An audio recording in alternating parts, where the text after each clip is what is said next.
राहुल गांधी को सभी लोग एज अ प्राइम मिनिस्टर नहीं एक्सपेक्ट कर रहे हैं। नीतीश कुमार जो है अलग पीएम मटेरियल हैं, केजरीवाल अलग पीएम मटेरियल है, उन्होंने साफ साफ शब्दों में कह दिया कि हम इसमें ममता बनर्जी अलग पीएम मटेरियल हैं, अखिलेश यादव अलग हैं, साउथ की जो पार्टियां हैं वो सब अपने आप में अलग हैं। तो आपका जो लीडरशिप है वो तैयार नहीं है इसके लिए। क्या आपको नहीं लगता ये भाजपा केवल धर्म की राजनीति करता है? धर्म की राजनीति करने से आखिर देश कब तक चल पाएगा?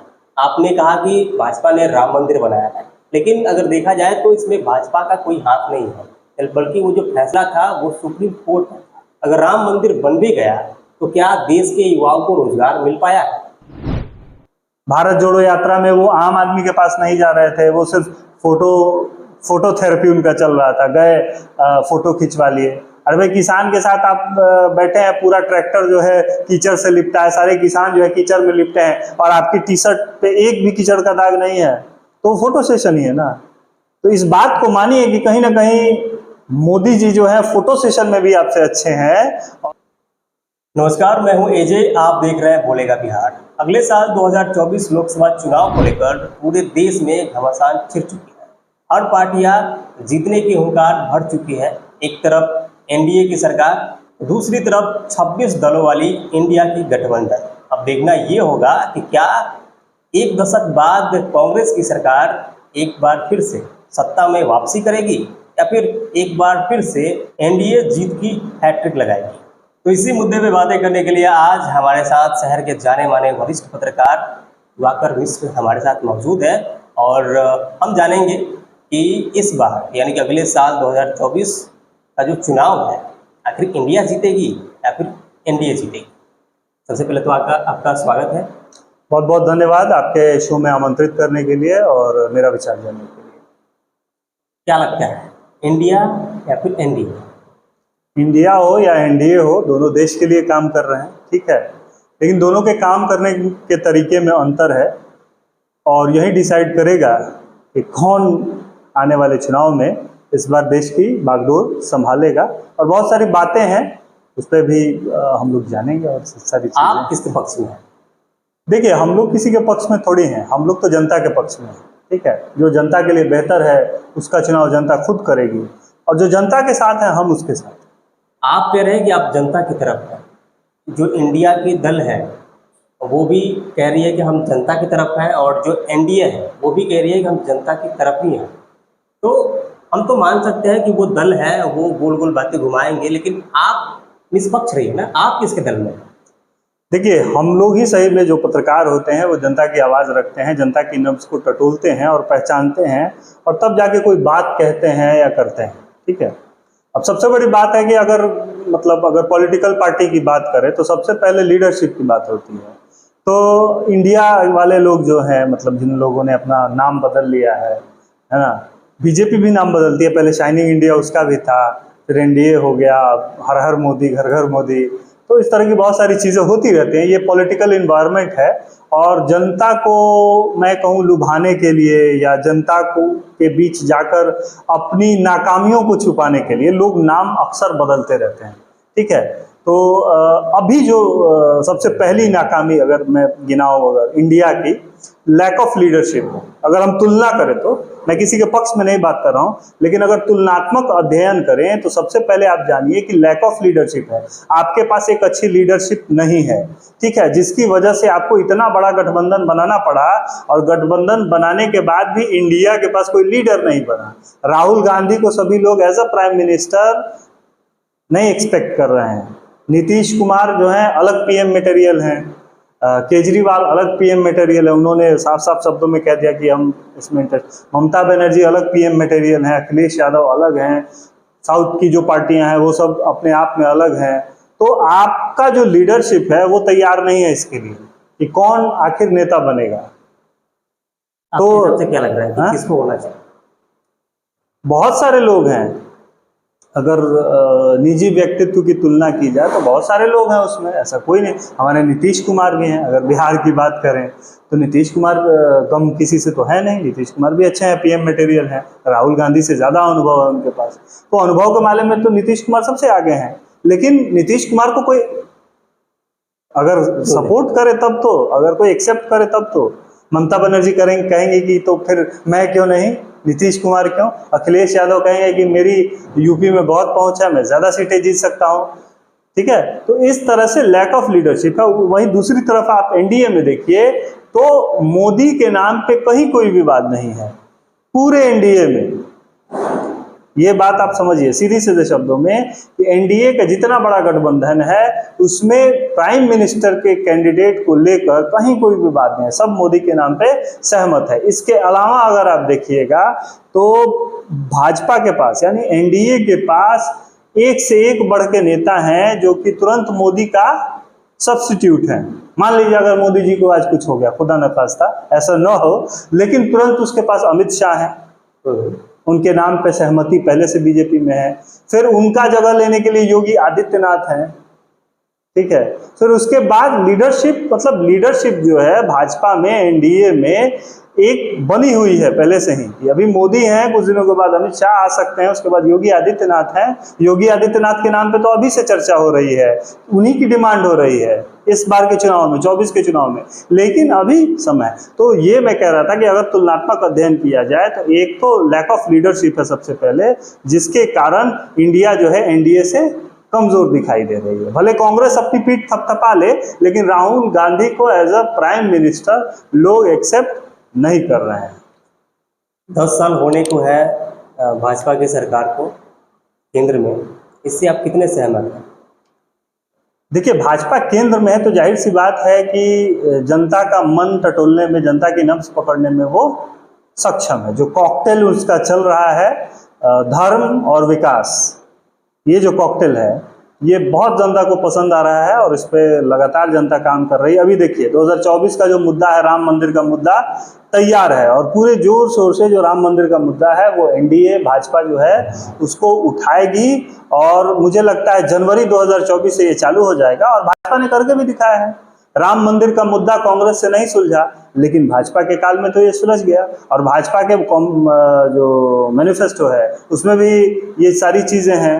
370 सुलझ गया, राम मंदिर सुलझ गया। तो वो जो कह रहे हैं मैनिफेस्टो में वो कर रहे हैं। क्या आपको नहीं लगता ये भाजपा केवल धर्म की राजनीति करता है? धर्म की राजनीति करने से आखिर देश कब तक चल पाएगा? आपने कहा कि भाजपा ने राम मंदिर बनाया है, लेकिन अगर देखा जाए तो इसमें भाजपा का कोई हाथ नहीं है, बल्कि वो जो फैसला था वो सुप्रीम कोर्ट का था। अगर राम मंदिर बन भी गया तो क्या देश के युवाओं को रोजगार मिल पाया है? देखिए, मैंने आपसे पहले ही 3 बातें कही, ठीक है। एक तो प्रेजेंटेशन, भाजपा का प्रेजेंटेशन क्या है, वो लोगों के दिमाग में कैसे उतर रही है। तो सीधी सीधी बात है कि धर्म का जुड़ाव हर आदमी से है, आस्था जो है हर आदमी के दिमाग में है, हृदय में है और वो उस माध्यम से उतरती है, उसका प्रेजेंटेशन है। और कुछ नसीब भी होता है, अगर भाजपा के शासनकाल में राम मंदिर का फैसला आ गया तो इससे फायदा भाजपा को ही होगा। और जाहिर सी बात है कि आप कह रहे हैं कि भाजपा ने राम मंदिर नहीं बनाया, तो आप अगर इतिहास उठा के देखिए तो राम मंदिर आंदोलन से लेके अभी तक जितनी भाजपा एक्टिव रही है राम मंदिर बनाने को लेकर या राम सेतु का मुद्दा हो, उतनी कांग्रेस एक्टिव नहीं रही है। और कांग्रेस ने बराबर हर समय राम मंदिर के खिलाफ जो है काम किया है। ये आम जनमानस के मन, ये मैं नहीं कह रहा हूं, ये आम जनमानस के मन में बैठाने में ये भाजपा सफल है कि कांग्रेस जो है राम मंदिर के खिलाफ है, उसके जो दल हैं वो राम मंदिर के खिलाफ हैं। और आज भी कांग्रेस के जो एक्टिविस्ट हैं वो इसी तरह की भाषा बोल रहे हैं बार बार। तो इससे पहले से ही आपका कॉन्सेप्ट बना हुआ है, पहले से ही आपका बना हुआ है कि आप राम मंदिर के खिलाफ है और फिर आप अनर्गल बयान देते हैं कांग्रेस के लोग, तो और आम लोगों के मन में और ये बैठती है कि हाँ, भाजपा ही एक तारनहार है जो धर्म का मुद्दा है, उस मुद्दे पर जो बहुसंख्यक हिंदू समाज है उसके उद्धार के, यानी उसकी बेहतरी के लिए, जो धर्म और संस्कृति की वो लोग बात करते हैं, उसके लिए भाजपा ही एकमात्र पार्टी है जो कि कुछ कर सकती है, ऐसा लोगों को लग रहा है। आपकी बात बहुत हद तक सही है, ये फैसला तो कोर्ट ने किया है, इसमें भाजपा का क्या रोल है। लेकिन जो आंदोलन भाजपा ने किए हैं राम मंदिर को लेके, वो वैसे आंदोलन कांग्रेस ने या उसके सहयोगी साथियों ने कभी नहीं किए हैं। लेकिन अभी तक मेरे सवालों का जवाब नहीं मिल पाया। जैसे कि रोजगार की आप बात कर रहे थे, तो मैंने आपसे कहा कि मतलब रोजगार के मुद्दे पे अगर भाजपा काम नहीं करेगी, जो कि दिख रहा है कि काम नहीं हो रहा है, तो उसका खामियाजा उसको भुगतना पड़ेगा, क्योंकि देश की बहुत जो आबादी है, जो वोटर्स हैं, उनमें अधिक से अधिक युवा ही हैं, और उनको जब रोजगार नहीं मिलेगा तो मुद्दे बहुत सारे हैं। मैंने आपसे पहले भी कहा कि कांग्रेस के पास इतने मुद्दे हैं, महंगाई का मुद्दा है, ये रोजगार का मुद्दा है, एक क्या कहते हैं डैमेज ऑफ डेमोक्रेसी का मुद्दा है, यानी जो अलोकतांत्रिक जो व्यवहार चल रहा है देश में, दलितों के ऊपर पेशाब किया जा रहा है, महिलाओं को नंगा करके मणिपुर में घुमाया जा रहा है, तो बहुत सारे मुद्दे हैं कांग्रेस के पास। मतलब वो कहते हैं ना, बंच ऑफ जो है प्रॉब्लम्स जो है उनके पास हैं, जो देश के लोग झेल रहे हैं, और उस पर अगर कांग्रेस बात करना चाहे, अपने आप को ठीक से प्रेजेंट करे, तो जाहिर सी बात है कि 2024 में वो एक कड़ी चुनौती दे सकते हैं। उन्होंने गठबंधन भी अच्छा बनाया है, सब लोग सहमत भी हुए हैं, लेकिन लैक ऑफ लीडरशिप है, और अपने आप का जो प्रेजेंटेशन, जो 2014 से कहा जा रहा है कि प्रेजेंटेशन अच्छा नहीं है, उसको अभी तक जो है सुधारा नहीं गया है। बीच में एक भारत जोड़ो यात्रा भी चली थी राहुल गांधी के द्वारा, वो आधे रास्ते में छोड़ दी गई। भारत जोड़ो यात्रा में वो आम आदमी के पास नहीं जा रहे थे, वो सिर्फ फोटो थेरेपी उनका चल रहा था, गए फोटो खिंचवा लिए। अरे भाई, किसान के साथ आप बैठे हैं, पूरा ट्रैक्टर जो है कीचड़ से लिपटा है, सारे किसान जो है कीचड़ में लिपटे हैं, और आपकी टी शर्ट पे एक भी कीचड़ का दाग नहीं है, तो वो फोटो सेशन ही है ना।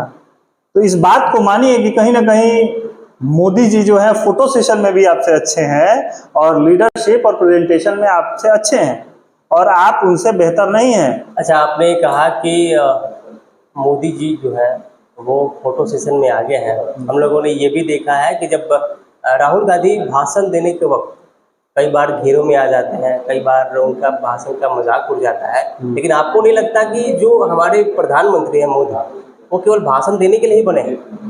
नहीं, देखिए, मीम्स बनाने के लिए लोग तो कुछ भी मीम्स बना सकते हैं, आजकल तो सोशल मीडिया का ज़माना है, लेकिन आप नेताओं की क्षमता पर ऐसे सवाल नहीं उठा सकते हैं। वो लोग बहुत ही कुछ सहकर, मोदी जी की बात करिए, चाहे राहुल गांधी की बात करिए या नीतीश की बात करिए, उन्होंने बहुत कुछ सहा है और बहुत तप कर वो आगे आए हैं। किसी का आप जीवन वृत्त उठा के पढ़ लीजिए, तो बहुत उन लोगों ने काम किया है अपने ऊपर, और तब जाके आगे। अब स्लिप ऑफ टंग कहीं हो गया तो उसको लेकर आप मजाक बना दीजिए, किसी को पप्पू कहिए, किसी को चमचा कहिए, किसी को भक्त कहिए, तो ये चीज़ें, ये तो सोशल मीडिया का ज़माना है, तो ये लोग कर रहे हैं, लेकिन उससे उन लोगों के जो टेम्पो है, यानी जो उनकी शक्ति है, जो उनके काम करने का तरीका, उसमें कोई परिवर्तन नहीं आने वाला है। मेरे कहने का मतलब ये है कि प्रधानमंत्री जी ने जितने वादे किए थे, चाहे वो बैंक खाते में 15 लाख का रुपये हो, या फिर बेरोजगारी कम हो, महंगाई कम हो, इस पे उन्होंने अभी तक काम नहीं किया। जो भाषण दिया था उन्होंने, वो भाषण ही रहे। तो जो रोजगार के मुद्दे हैं, जो बहुत सारे मुद्दे हैं जिन पे बात आप कर रहे थे, तो जाहिर सी बात है कि अगर भाजपा उन मुद्दों पे जो वादे किए गए हैं वो पूरा नहीं करती है, तो उसको लॉस होगा। ठीक है, अब जैसे तो अगर बात कर रहे हैं छवि की, मैंने बात की कि कांग्रेस की एंटी हिंदू छवि बन रही है, तो कहीं ना कहीं भाजपा की भी एंटी मुस्लिम जो है छवि है बनी हुई। फिलहाल इस कार्यक्रम के हम आखिरी सवाल पे आते हैं, और ये जानने की कोशिश करेंगे कि इंडिया की जो दल है वो एनडीए दल को कैसे हराएगी, किन किन मुद्दों पर? देखिए, अब ये कहना कि इंडिया एनडीए को हरा दे या एनडीए इंडिया को हरा दे, ये अभी कहना ज़रूरी नहीं है, क्योंकि चुनाव अभी 2024 में है, और निश्चित ही दोनों पार्टियां एक दूसरे को हराने के लिए विभिन्न मुद्दों पे बातचीत करने का प्रयास कर रही हैं।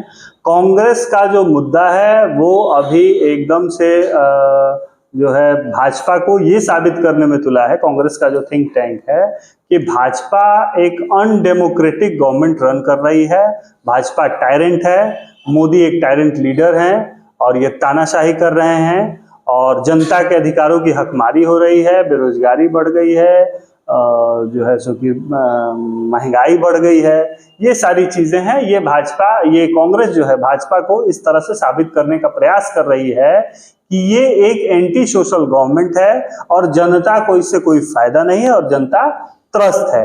आप जितने भी घटक दल हैं इंडिया के, उनके मुंह से यही आप सुनिएगा।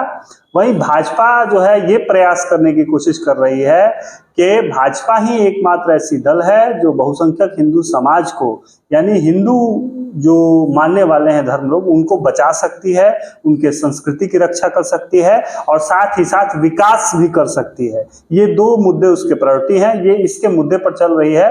और साथ ही साथ अगर एंटी की बात करें तो कांग्रेस और उनके गठबंधन दलों को वो ये साबित करना चाहती है कि ये सब एंटी हिंदू हैं और इन्हें हिंदू जनमानस से कोई मतलब नहीं है और ये लोग अपने वादों पे खरे नहीं उतरते हैं। ये विकास की बात करते हैं लेकिन विकास नहीं करते हैं।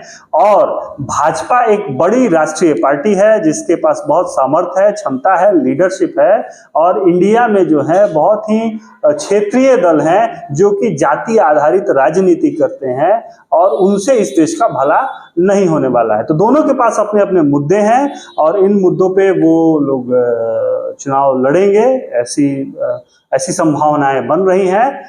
हालांकि बीच में कभी भी कुछ भी हो सकता है, जैसे अभी मणिपुर की घटना हुई तो पूरा संसद ठप है, देश में बवाल मचा हुआ है और ऐसा होना भी चाहिए क्योंकि ये मुद्दा बड़ा ही संगीन है और देश में ऐसा नहीं होना चाहिए। लेकिन अभी और भी मुद्दे आएंगे 2024 के चुनाव तक और मुझे लगता है कि कुछ लोकल मुद्दे भी, क्योंकि क्षेत्रीय पार्टियां लड़ रही हैं, तो वो कहीं ना कहीं ये जो गठबंधन है बीजेपी को, यानी जो एनडीए है, उसको नुकसान पहुंचाने की कोशिश करेगा और पूरी ताकत से इस बार 2024 में चुनाव होंगे और देखना है कि आगे क्या होता है। तो फिलहाल इंडिया गठबंधन वर्सेस एनडीए गठबंधन के मुद्दे पे बातें करने के लिए हमारे साथ दिवाकर मिश्र आज मौजूद थे। बहुत बहुत धन्यवाद आपका। बहुत बहुत धन्यवाद आपका भी, आज हमें समय दिया। फिलहाल आज के लिए बस इतना ही। अगले एपिसोड में हम एक बार फिर से मिलेंगे किसी और मुद्दे पे। तब तक आप देखते रहें बोलेगा बिहार।